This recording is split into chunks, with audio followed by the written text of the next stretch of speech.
Hello, everybody. Welcome to a special episode of TF Labs podcast. I have some friends on here with me, and we're going to be talking about some interesting stuff, things that you probably heard about in the news, like the Stable Act that just got, is being proposed, which will do some things for regulation and have some big effects. So, got a few folks here who are experts or well versed on the stablecoin side, and we have some legal professionals here as well. So let's go ahead and just get started. I'll introduce myself real quick. I'm Jonathan G. Blanco, founder of TF Labs.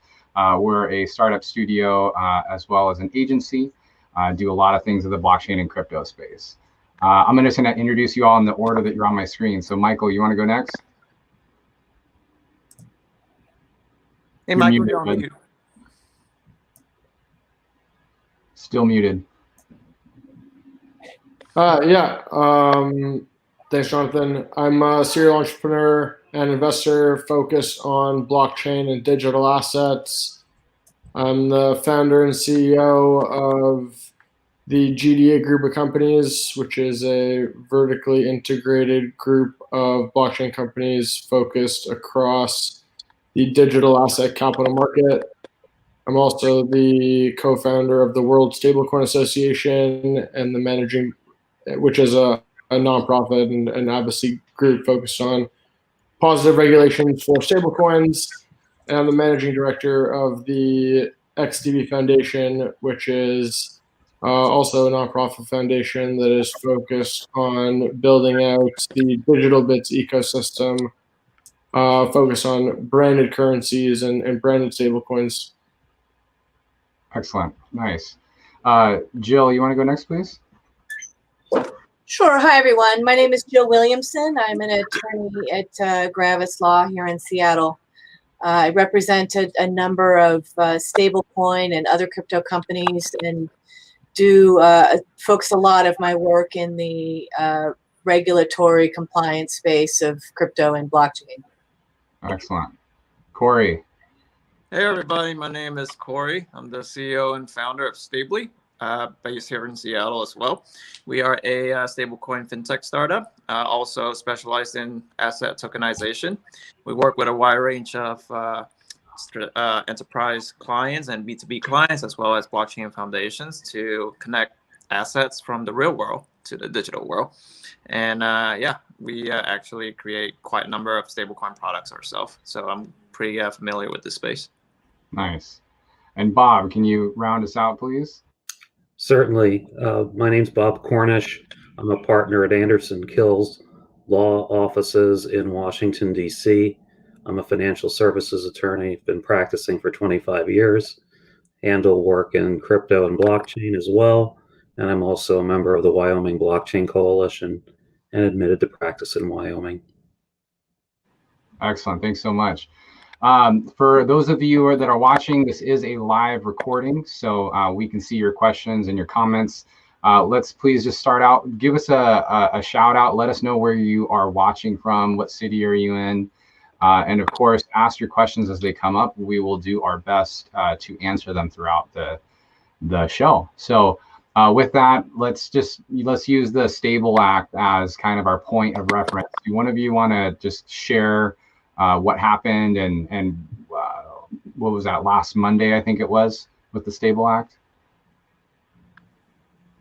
You're muted, Jill.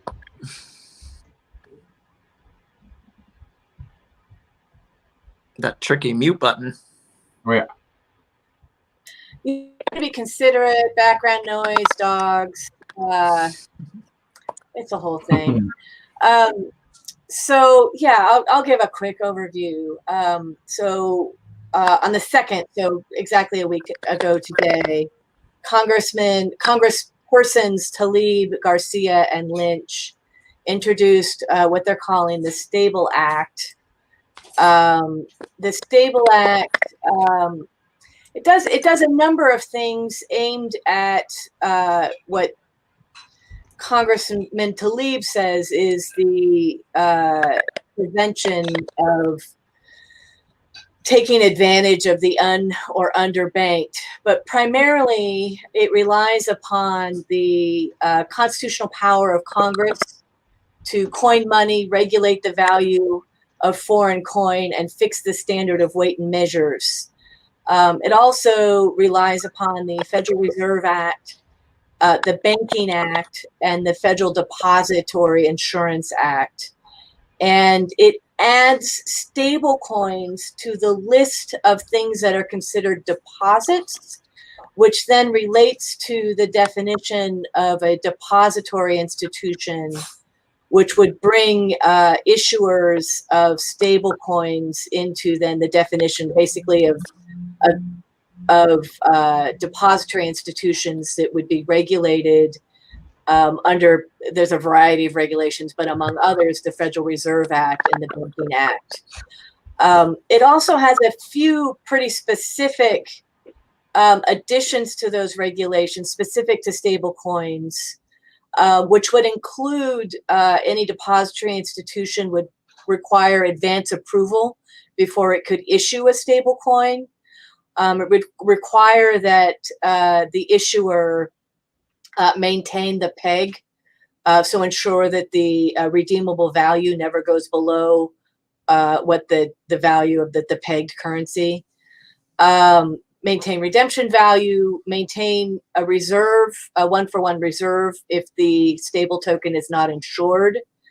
It would also require that stable coin issuers give certain disclosures, or anyone involved in the stable coin would be required to give certain disclosures, including whether or not they are the issuer, whether the deposit is insured, and whether the stable coin is fully collateralized or not.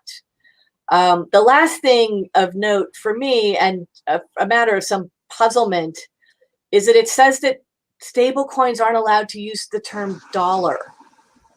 Not specifically US dollar, but just quote unquote dollar, which I find puzzling given the number of currencies around the world that are called dollars. But that's a quick overview. Basically, it would require that stable coins be issued by depository institutions and regulated in that manner. And so that I think that's a quick overview that helps understand the impact that it might have on the industry. Yeah, thanks for that tone. Bob, you were saying something about like the size of the stablecoin market, essentially, before we were talking. Yes, it's approximately $135 billion a month in trading volume or exchange volume. And in the grand scheme of things, that isn't terribly significant in the financial services world when we're looking at trillions of dollars being traded every day. But the devil's in the details with this bill. It's clearly not a bill that is designed to get traction to pass Congress or get a vote to get to a next level somewhere. This is clearly a bill where people are staking out policy positions for later use. And I think that's the one thing the audience needs to understand, is that many times in Washington, people write bills for the purpose of staking out positions in policy that they can use in an election or with their constituents later down the line. But be that as it may, there are a couple of troubling things in the bill that I found somewhat odd. The fact that we talked about regulatory approval. What we didn't talk about was how much approval is required. There's 3 levels of approval that are required under this act. My understanding is that it's the FDIC, the Federal Deposit, and another banking regulator, probably the OCC, within 6 months of having the coin registered, meaning that for the purpose of someone who's involved in the stablecoin business, they have to go through the entire FDIC audit process to have their risk and compliance engines evaluated for the purpose of making sure that whatever it is they're providing is the equivalent of something safe and sound in the banking world. And that's the phrase that the bankers generally use, is a bank is safe and sound, meaning that the money is actually there when people come to make a run on the bank, which is somewhat odd in a sense because the FDIC only insures accounts up to $250,000. So what this means is that if you have stablecoin in excess of $250,000, you're really looking to the stablecoin issuer going to the Federal Reserve and providing some evidence or audit proof that there are reserves, in fact, there for that back up that stablecoin. There's clearly issues, I think, in terms of what fees are being charged, what people are doing with these coins. People, I think, in the underbanked communities fear that stable coins are going to be the open chute to businesses around the United States, mainly Facebook and others, to creating script for people that essentially is skirting rules of exchange and fair dealing. And it's just like going, like the country music song about going to the company store using some script to buy a can of beans for $6 that some coal mine issues you. I mean, those are the kinds of realities that folks in Congress are grasping with, whether they're real or imagined. You have to appreciate where they're coming from, notwithstanding the fact that what they may believe is not true or somewhat misguided. Sure. So, Kory, I'd love for you to chime in. You being on this a stablecoin company, CEO of a stablecoin company, what does this do to you? Is this something that you are worried about, or do you feel like, hey, this isn't probably going to actually affect you because maybe it doesn't get passed? How does this affect your conversations? I'd love to understand that. Hey, can you hear me? Yep. Wonderful. Yeah, that's a really good question. I first of all, as industry insider who's on the private side of things, in the private sector, who is actively working with institutions, regulated institutions, and even enterprise clients that issue these type of products, I find that this Stable Act, this bill proposal, like Bob said, is more making a statement more than it is designed to be passed. But however, it is worrisome that there are politicians out there that are staking, basically echoing their future positions in advance of the upcoming administration change and potential change policies. So it is our part as industry leaders and CEOs and executives in the stablecoin sector to reach out to policymakers and politicians and regulators in general to really trying to help educate them and make them understand this technology and not make any sort of reactionary or potentially harmful regulatory decisions that could seriously impact the fate of this entire industry. And I'm really talking more about the United States because this is really more of a USA issue. There are other companies all over the world. There are entrepreneurs all over the world, and even governments now that are looking into creating digital currency, stable coins, backed by either fiat currencies or various type of asset classes, not just fiat currency. And that innovation and progress is not going to stop because the United States decides to pass some sort of anti or unfriendly stablecoin regulation. It's still going to continue to grow and proliferate outside the U.S. So it is worrisome that there are people in our government that are thinking about doing this because that really doesn't help the U.S. It actually hurts the United States in the long run. It will kill innovation in the U.S. stablecoin industry as well as asset tokenization industry, and it will literally just take all these business opportunities offshore. I mean, I've been in this industry. I'm kind of aware of this. Whenever we have a clients that are looking to issue like a stable coin or asset-backed token products, one of the top things on their mind is they want to avoid the United States. They don't want to be involved with U.S. regulations or with U.S. regulators. So, who loses out in that situation? U.S. consumers, the U.S. the American people, and also American entrepreneurs like myself. We lose out on this because then we can't do business on American soil. We can't be able to generate value from this and pay American taxes. We got to go serve offshore markets and target other people. So I think people who are designing this bill, they have.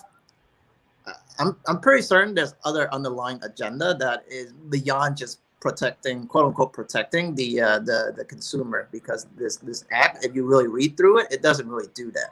If anything, it actually promotes banks, large banks. It promotes stable coins issuance activities to be concentrated in the hand of large banks, and that's Bank of America, JP Morgan Chase, Wells Fargo, etc. All these names that, frankly, a lot of time when I ask people like, hey, what do you think about a Bank of America stablecoin or Wells Fargo stablecoin? Frankly, most people don't want them. They don't like it. Most people would tell me they would trust a Facebook coin over a Bank of America coin. So. So you kind of put it right there. So I think that's really interesting, right? You said most people would trust a Facebook coin. Yesterday, Facebook got hit with an antitrust lawsuit from, I think, 48 states and the federal government. There's no surprise that the government has not really liked Facebook's ambitions of creating their own currency, a stablecoin. I think Facebook also did a very poor job of articulating what they were going to be doing to begin with. Does anybody here think that maybe the Stable Act has something to do with a direct attack on Facebook? Is Facebook ruining it for everybody? It feels as such, right? It seems there. Anybody want to dig into that? Right. I think the act clearly doesn't condemn stable coins. I think it condemns the purveyors who may be perceived to be the creators of them, other than Kory and other small to medium-sized businesses. Invariably, if you look at the act and the way it's drafted, it's specific. The level of regulation and the amount of money it would take to get one of these things through, unfortunately, actually plays into the hands of a Facebook or a Bank of America, because, like it or not, it's tens of millions of dollars that will have to be spent by purveyors of stable coins to go through that gauntlet of approval and regulation, not just once, but virtually annually, and as well as to be open to inspection and audit, not only by federal regulators, but a company's own auditors, because there are disclosures that these companies are going to have to make. They're going to have to be sworn to truthfulness, and you're almost going to start running into these Sarbanes-Oxley kind of problems that really don't have much of a place in a tokenized economy.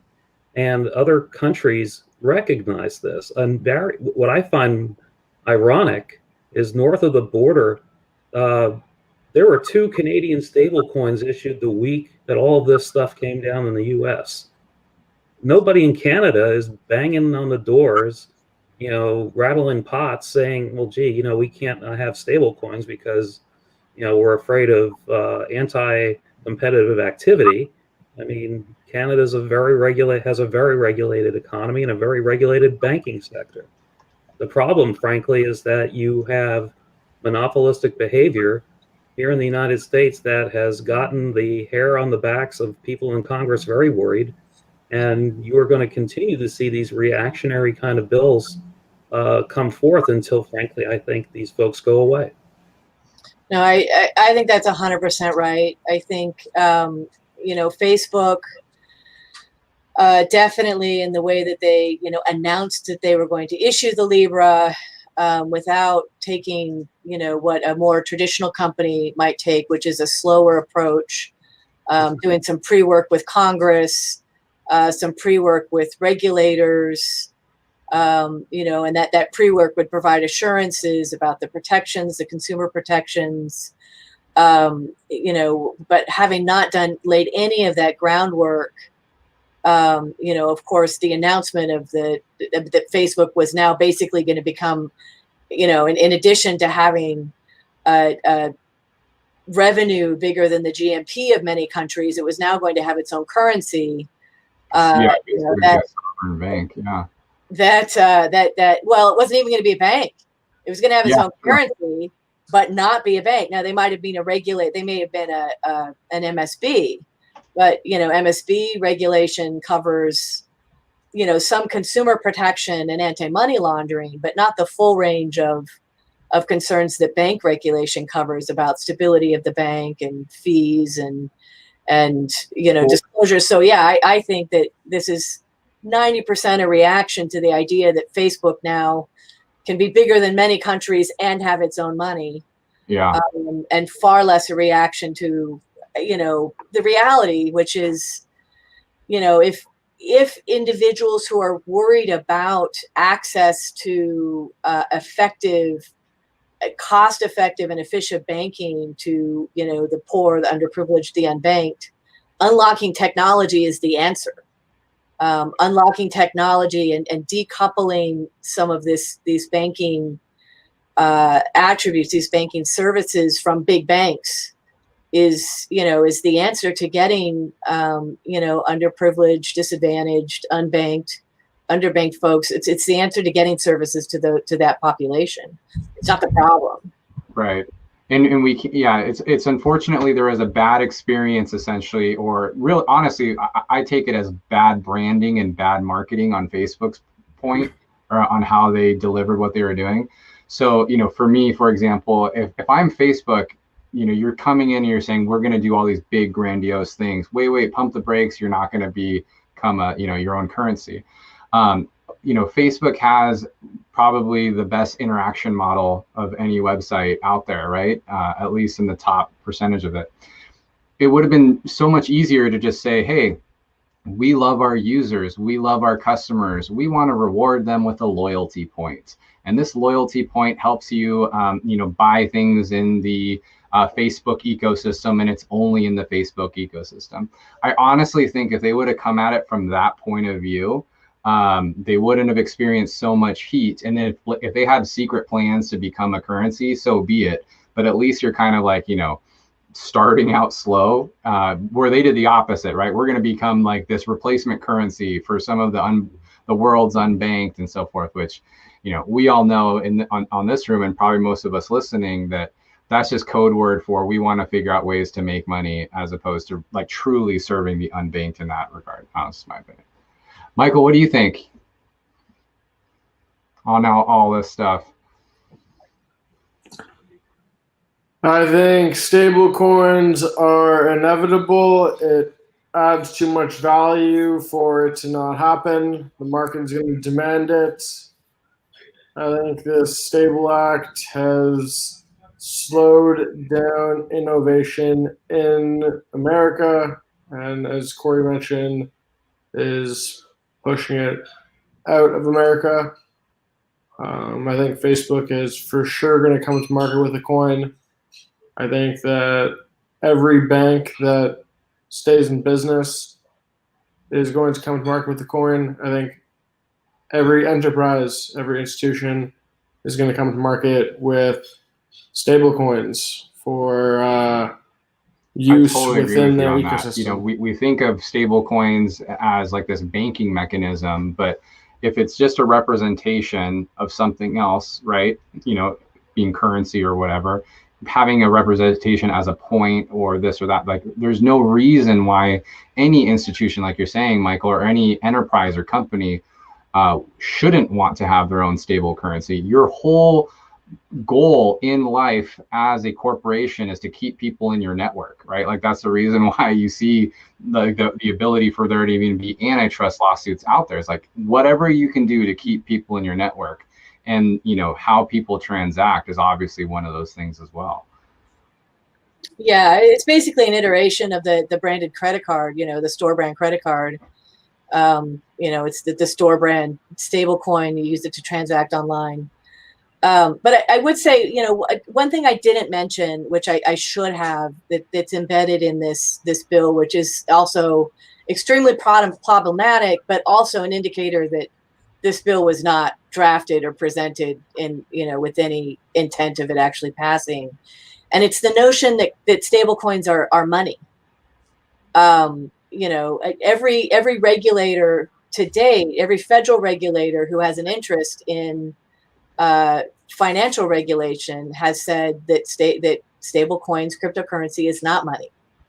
It is either a security or a commodity, probably one of those two. But maybe there's a variation that's neither of those two that I haven't come across yet. So I don't want to be, the lawyer in me doesn't want to be 100% definitive, but 99 times out of 100, it's either a commodity or security, but it's not money. And to call it money creates, not only a lot of regulatory problems, but also creates a lot of problems for the industry insofar as there are a lot of platforms out there operating entirely legal systems that are based on the premise that cryptocurrency is not money. Right.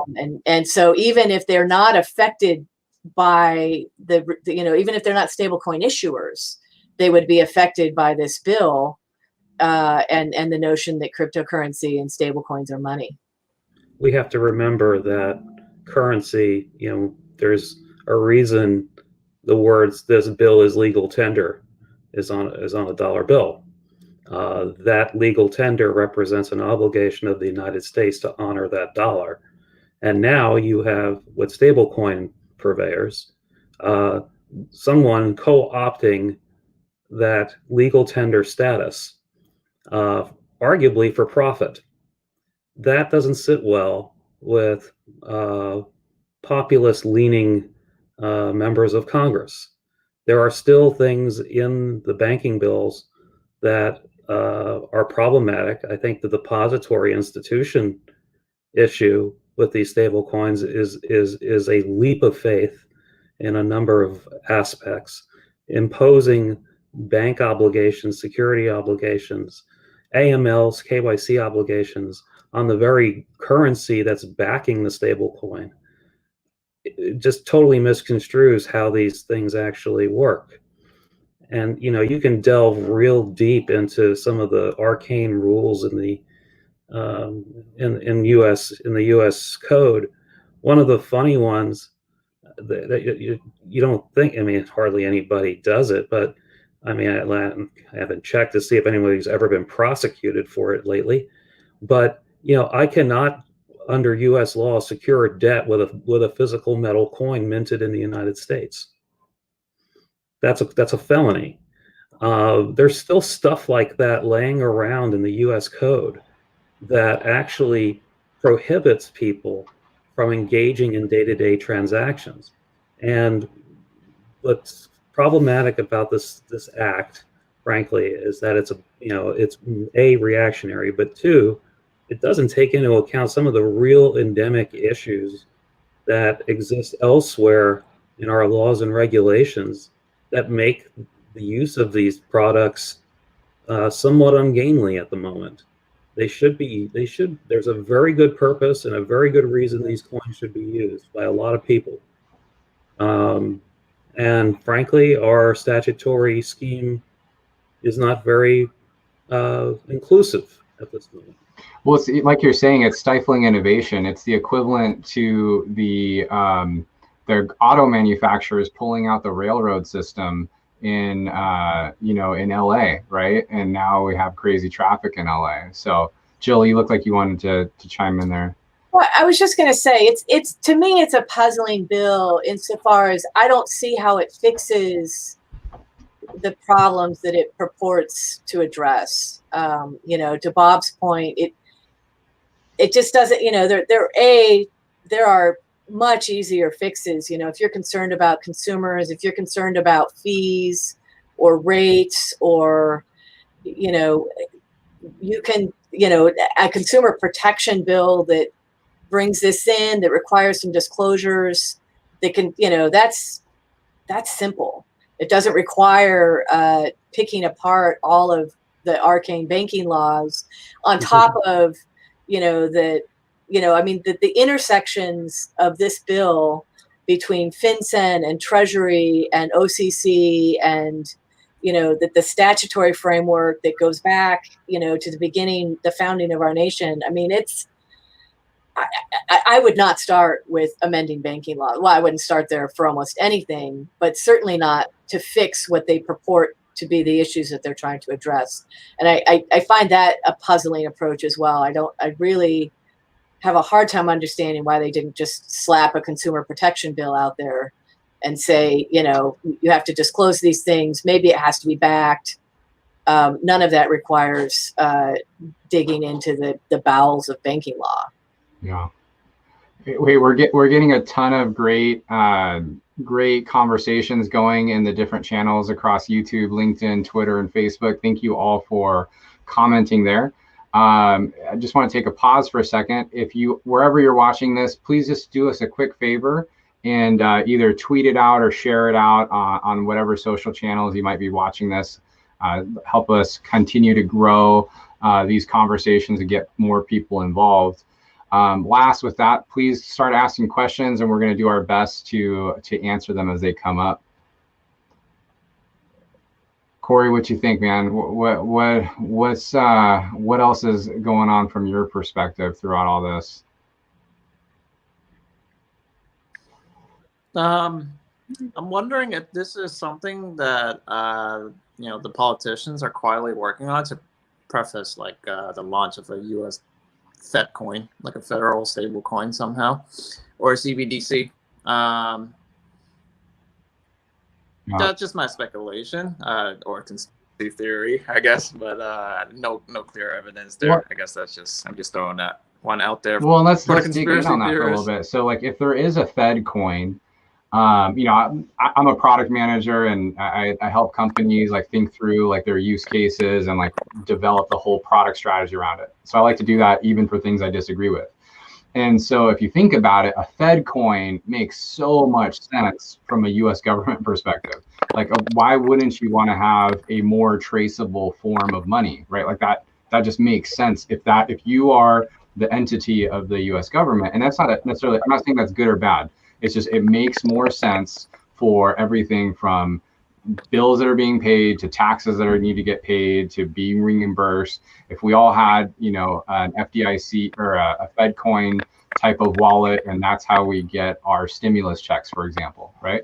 It makes sense. Now, is that good? Is there issues that come around from that? Probably, but go ahead, Bob, what do you think? I have my own little conspiracy theory about all of this, but like most conspiracy theories, it makes sense to me, but probably not to a lot of others. But one of the things that we have to always remember is that there actually is a stable coin available in the United States. It's called a postage stamp. You can actually use those stamps and go to use them. They are recognized as, you can use them to exchange, and they are money that's being exchanged with an arm of the federal government in return for something that can be used for another task. There has been talk, especially Senator Bernie Sanders of Vermont, has taken the point that the Postal Service, are one of the whipping boys during the last election. The Postal Service can take the reins and become a substitute for mass banking services. And the idea of digitizing obligations of the government that are already created through postage media could very well be done, especially if, for example, somebody is getting paid in that postal script, for example, they can exchange it and get a money order or a check. Now, that's a very economic, for a lot of us, it doesn't seem like a big deal, but the idea that somebody can literally exchange something for some sort of negotiable paper that can flow into the economy at a minimal cost, there is your pipeline right now, and one branch office exists in every town in the United States. So, everybody who's been moaning about the post office, losing money, this is one of the things that's kind of been rumbling around Washington for a while. And it's not as revolutionary as it sounds. In most other countries, the post office serves also a banking function. I know, for example, when I lived in Germany decades ago, more decades ago than I'd like to admit, I had a conto, a savings account at the local post office, so I could pay my local bills. And it's fairly common in other countries for the post office to serve that function. But I would say, to Kory's conspiracy theory, if this were, a preliminary step to quash the development of private stablecoins to make way for a Fed coin, I'm going to guess that these 3 Congress people are not in on that conspiracy. So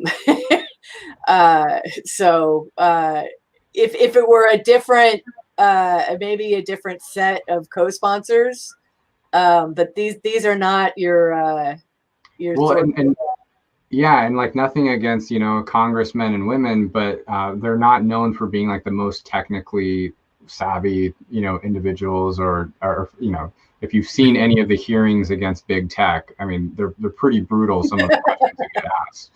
I mean, these 3 Congress people are on the younger side, so hopefully they're more tech savvy than some of those very embarrassing questioners that we saw in some of those hearings. But I mean, the fact that they're on the younger side is one of the reasons that I think that they would not be in on the whole Fed coin plan, because they're fairly junior, and not likely to be of that level of influence. Yeah. Who knows? Maybe we've all seen House of Cards. Like maybe they're the fall guys for the beginning of the Fed coin implementation. I want to turn this conversation into an Alex Jones style. No, I'm just kidding. So, I'd love to move the conversation to the broader crypto ecosystem. But before we get to the broader crypto ecosystem, let's go to the granddaddy being Bitcoin. Does this have any effect on Bitcoin in anybody's point of view from what they've seen? It doesn't. To me, it doesn't seem like this will negatively impact Bitcoin either from a price, regulatory, or otherwise. It seems like Bitcoin is still off on its own. But what do y'all think? I mean, first of all, it's not a stable coin. Sure, but I just mean, but Yeah. from like the broader implications, meaning like, will there be some sort of ladder effect where now Bitcoin becomes or is at the forefront of our Congress folks' conversations? If they made it so that only banks can issue stablecoin, that will significantly decrease the options, the number of fiat on-ramp that people can use to put money into Bitcoin. So I would say that would have a negative pressure on Bitcoin price. So they better not pass it. See, I was going to say exactly the opposite. That if stable coins, if we have to put stable coins into traditional banks, that's going to be the death knell of most stable coins, or at least of most of the advantages of most stable coins. It'll drive more people to unstable coins like Bitcoin or Ether for their crypto. For actual use as cryptocurrency. So I'm going to say exactly the opposite, that non-stable cryptocurrency will become more popular as to use as currency. Jill, I am in the stablecoin business, but I am also holding Bitcoin. What should I hope for this bill to pass or no? I mean, proxy. For those of us that are Bitcoin supporters, it's kind of like you don't worry about it because of the fact that of just the whole ethos of Bitcoin to begin with. It's like, okay, so I'm sorry, stable coins, but Bitcoin will still survive and move on. I think what's pretty interesting about this act is it will definitely, if it was to pass, it would instantly outlaw all the quote unquote outlaw all the decentralized stablecoin, because decentralized stablecoins are issued by like smart contract. They're not issued by banks or any regulated institutions, and they are they are being called stablecoin, like DAI, one of the most popular decentralized stablecoins in the world, with a couple $100 million in market cap. It's backed by Ethereum, deposited into a smart contract, and it's not operated by any centralized entity. You can't even shut it down if you wanted to. So, I think the language in that Stable Act, it also, not only was it reactionary, it wasn't like they did, whoever wrote it don't know what they're talking about, because they're excluding like so many other categories of so-called stable coins that they really just wrote that bill to, I think, focus on centralized stablecoin issuers like Stably and USDC and Paxos and all, but they didn't really pay much attention to like the other decentralized stablecoins that are not issued by any centralized entity. Nice. Again, those listening, what other questions do you have? Carlos asked a question about a good study on stablecoin, and it looks like he answered it also. It's called the denationalization. I read good. Sorry about that. But yeah, keep asking your questions as they come up. We're going to be wrapping up here soon as well. Someone asked, Joel B asked, could this law target DAO issued stablecoins, i.e. is code freedom of speech and protected? Sorry, could you say that again? Oh, so could this law target DAO issued stablecoins is the question. And he goes, example, is code freedom of speech and protected? So that's what I actually just talked about. DAO issued stablecoin, meaning decentralized stablecoin, like DAI, which is issued by MakerDAO, which is an autonomous, decentralized protocol. Yeah, basically what I just said. I don't know, how that act is going to affect those stablecoin.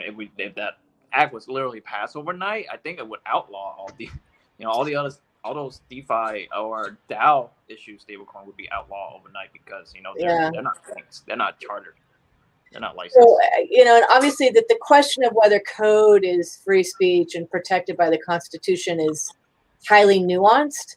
But as a general rule, if you give it away for free, it's protected free speech. But so if you publish it, it's protected free speech. But if you profit from it, it's a commercial undertaking, it's commercial speech, and it's not subject to the same protections. So that is a gross overgeneralization. Mm-hmm. But in 50 words or less, code can be free speech, and it can be not free speech. But we also Must have profit be denominated in fiat in legal tenders? If the profit was denominated in crypto, would this still count? Well, we always have to remember, there's speech, but there's also, the speech is only worth what somebody else perceives the value to be. That's the ultimate basis of contract, right? Value for exchange for value, or a promise for a promise. What we have here, right? We have a promise for $1. Somebody's promising this is worth $1, and somebody's promising to give something that they believe is worth that equivalent. That is commerce in action. However, as Kory and Jill have alluded, that may not be speech that is protected, because the verbal act or the actual act of making a transaction based on a representation, written or oral, of the value of that coin may well not be protected. I think that's where you start getting into the issues of what the monetary value of the code is, how people perceive the value of the code, how do you secure it, and what what safeguards are actually in place to ensure that whether that thing is pegged to $1 or a Mexican peso, that there's enough parity with that pegged currency to make the promise really something of value rather than a sham. Yeah. So if anyone's particularly interested in the question of whether code is free speech, Bernstein v. United States is sort of the seminal Supreme Court case on that issue. It's several decades old now, but it's probably the best case we've seen You know, and of course, any subsequent cases decided under that. But Bernstein's worth a look if it's a particular interest of yours. Nice. All right, let's see some of these questions here. Looks like people like talking about the code being free speech, and that's definitely something that matters. Keep asking your questions, folks. We're going to be wrapping up here shortly. Also, do us a favor, make sure that you like and subscribe, you know, to what we're doing. Question for Kory: which country is presently your favorite domicile setup for corporate entities working with stablecoins in any way? You're muted, bud.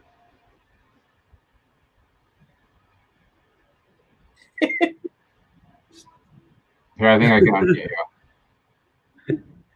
Not only is he muted, he's on slow-mo, at least on my computer. You're still on mute, bud. There you go. There we go.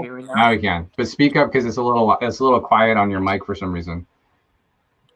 Hey guys, before I say anything, do not get an iPhone 12. This sucks. I'm having so much trouble with it right now. Okay, so I'm sorry, what was the question? Oh, what country is presently your favorite to domicile set up for a corporate entity for a stablecoin? Where would what countries are most favorable? It depends on. So right now we build stable coins or asset-backed tokens for our clients. It really depends on what the client's requirement is.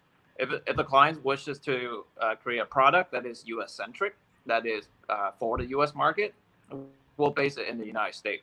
We'll set up a trust that is domiciled in the United States, and you know, we'll probably use Prime Trust, which is a Nevada chartered trust company, to be the trustee and convertible virtual currency administrator for the token. If it is a product for the international market, we like to make it non-US, so we would blacklist US customers from being able to purchase or redeem the tokens. And then, you know, it would be set up usually the location that we're using right now is Hong Kong. We work with a regulated trust company over there called First Digital Trust. They are a digital asset custodian, and they also work with a lot of blockchain companies like Stably and also Trust Token. They're actually one of TrueUSD's stablecoin custodians for the reserve. So yeah, in the U.S. and Hong Kong is for the most part is where we're domiciling most of the trust at the moment. There was this very interesting case recently where we worked with a Vietnamese stablecoin partner, and they needed to create a Vietnamese stablecoin. And Vietnam doesn't follow the common law framework. They follow civil law framework, which doesn't have the framework necessary for a trust to be set up. There's no such thing as trust or trustees in Vietnam, so we ended up having to take that trust over to setting that trust up in Hong Kong instead of Vietnam. Nice. Yeah, and you know, you're kind of just, as you're talking about that, right? It's like, hey, like, why is that so difficult? You know, kind of to think through here. So, Kory or someone here, and Michael, you probably know from what you do with your organization, is like, you know, how many stablecoin companies are based in North America or the U.S. comparatively to overseas, and you know, what does that makeup look like? I think there are a fair number that have some operations in North America, but you are uncompetitive essentially as a stablecoin company if you structure your business in Canada or in the US onshore. Yeah, that makes sense. That makes sense. Is that are you thinking because of the anti-money laundering requirements that you can't have anonymity, which is largely desired in the space, but you know, within the U.S. you can't really have a stable coin with anonymity? You can't have I don't think the biggest value proposition of stable coins is the anonymity. But if you treat a stablecoin as a security, and there is securities tax on transactions, or any sales tax on transactions, if you send someone $1 and you need to pay tax on that, it doesn't work. Yeah. Short-term capital gains and all those sorts of things that start kicking in. And of course, it makes a difference as to whether your asset is a commodity or a security, because you get to take different forms of tax treatment. That again, want to beat up on the stablecoin bill. There wasn't much in there about tax. I'll put it that way. Didn't you would think Congress would think about the tax side of this. They obviously haven't. So in my opinion, constructed the bill is. Well, if it's money, you can't tax it. Right. I think stable coins cannot be a security, and they cannot be a commodity, or they become unuseful for commerce, and they add so much value for commerce. They're actually for sure going to be used for commerce. It's just a question of whether America removes themselves from this innovation temporarily, kind of shoots himself in the foot. Yeah, so stable coins are, generally they are under U.S. regulation commodities and not securities, but that does still, put them under certain regulations and also, unfavorable tax treatment when you make trades. That's for so sure. with digital assets, if your digital asset is usable in an ecosystem upon launch, then your digital asset becomes a currency or becomes a utility coin within the ecosystem. I think currencies or digital assets that are backed by assets purely for transactional purposes that are not investment vehicles will be classified for as money, as currency for transactional purposes. There's another nuance with this as well, which is in the futures business. If you were to do futures on dollars or currency that's backed by stablecoin, futures contracts generally have to have a delivery provision where the actual asset is delivered. This legislation, as I read it, creates essentially puts the square peg in the round hole by making the stablecoin a deposit instrument, which arguably could be used to fulfill delivery obligations on a futures transaction. That is an interesting issue, because then you've got slippage between the actual current. You're probably going to have the arbitrage opportunity between the actual currency and the stable currency, the back and forth that you would see. It would be somewhat amazing to, if this bill, just thinking about how this bill would actually work, and how financial engineers would start to try and find the arbitrage opportunities in this. This is the one I think that kind of rears its ugly head, is that you would start seeing people hedging dollars, or hedging dollars with dollar-backed stablecoins. Exactly. I am really enjoying and applauding the depth and detail of your regulatory wonkiness right now, Bob, because that is next level. I mean, 100% agree, but that is next level wonkiness. But it's money. Yeah. Sort of. No, but you're right. Depending on who you talk to. The unintended consequences, the knock-on effects of this are, even on a brief read, really troubling, and on a deep read, they just keep going and going. Definitely. Yeah. Well, we're getting close to wrapping up here, so I'd love if anybody has any final questions, please ask them in the chats. and do it quickly. And then also please make sure that you're liked and subscribed. And I'd love to give everybody here just a minute or so to kind of give a closing thought, and then also tell us what's the best way to get a hold of you or get in contact with you. I'll do the opposite way. Let's go Bob first. Why don't you give us a little closing thought and tell us what you think? Sure. Everybody's political sensitivity is obviously at high alert right now, left over from a month ago. I know this bill has rattled a lot of people. I don't think you need to be terribly concerned about it, but you should be aware that there are people who certainly have different views of the market than some others do. That being said, be an educator, be somebody who shares your knowledge with others. I'm happy to share mine with you. My email, you can find me on the Anderson Kill website, www.andersonkill.com. Excellent. Kory, final thoughts?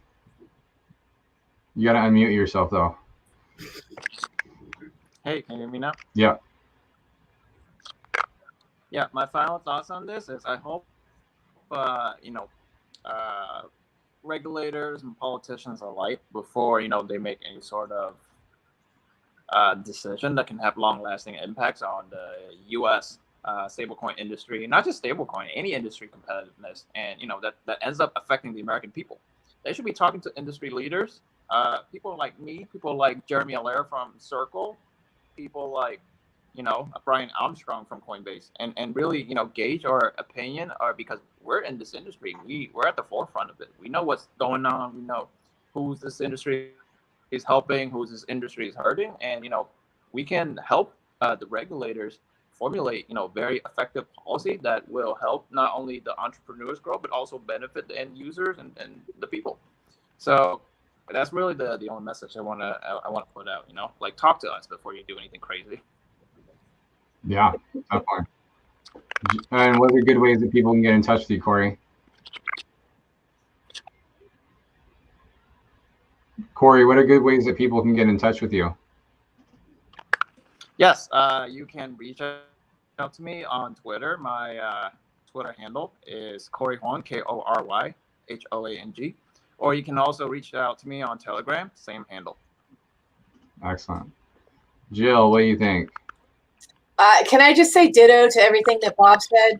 I don't think that this law has a chance in passing, but it is, worth noting that it seemed important enough, at least for a few Congress people, to write and propose, and that it's important to, be mindful that there still is some uninformed suspicion about cryptocurrency and stable coins, and we need to try to stay ahead of that, and frankly expect that there will be some regulation in the next couple of years, some new regulation, but hopefully it will be more thoughtful, more carefully drafted, and more precisely targeted than what we're seeing.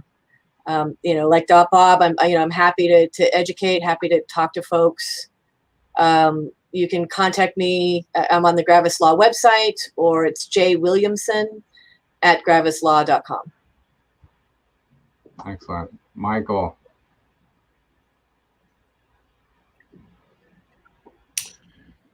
Closing thoughts. All assets will be on the blockchain. All banks that stay in business will have a stable coin starting next year. Nice. And what are some good ways people can get in touch with you? You can contact me on Twitter at bitgord, or email michael@gda.capital. Awesome.